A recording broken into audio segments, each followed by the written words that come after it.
Hi guys, it's me, Mikay Ganap, 22 years old, 4 years CKD patient. Tara, samahan niyo pala ako ngayong araw sa dialysis ko. January 3, 2025, Biyernes pala nung araw na ito. Maaga pala akong nagising neto. Ilang minuto din ang pag-aantay ko at eto, nakasakay na pala ako. Nang dumating na pala kami sa town, ay bumili muna ako ng pagkain ko. At eto, nakasakay na ulit ako. Papunta na ulit ako sa ospital. Ilang minuto din ang binyahe ko bago ako nakarating sa ospital. Ako lang muna mag-isa pumunta dito. May pinuntahan kasi yung nanay ko. Nang dumating pala ako ay umakyat muna ako. Magpapalista din kasi ako ng pangalan ko. Pagkatapos ko palang magpalista ay bumaba ulit ako. Siyempre hindi pa naman oras namin kaya mag-antay muna ako. First Friday of the month pala ngayong araw at eto pumunta muna kaming chapel ng ospital. Nagkakaroon kasi talaga dito ng mass pag first Friday of the month. Kaya habang hindi pa kami tinatawagan sa taas, eto nag-attend muna ako ng mass. Nang matapos na pala ang mass, ay eto timing na rin, pinakyat na rin kami sa taas. Syempre bago tayo umupo, hindi talaga natin makakalimutan ang mahiwagang gown.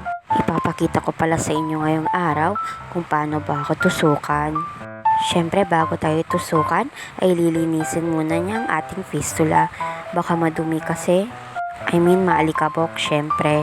Katapos palang linisan, eto, naglagay na pala ng tourniquet. Ang tourniquet pala ay tulong na rin ito para makita mo na talaga yung ugat. At eto, tinanggal pala ng nurse ang kanyang gloves. Mas madali niya kasing hanapin ang ugat ko pag nakakamay lang.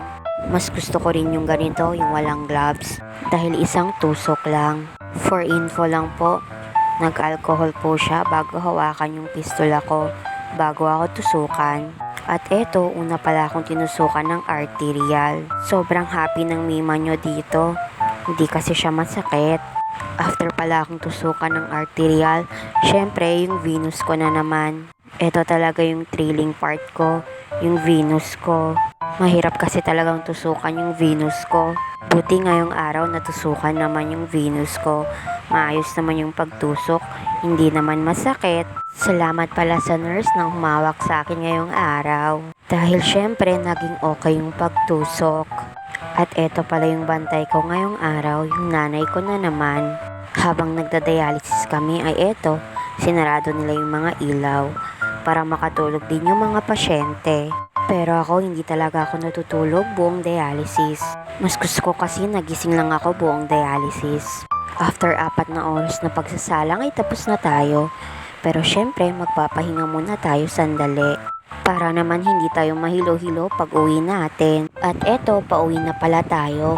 Maglalakad na naman tayo palabas. At syempre, sakay ulit papuntang paradahan ng van.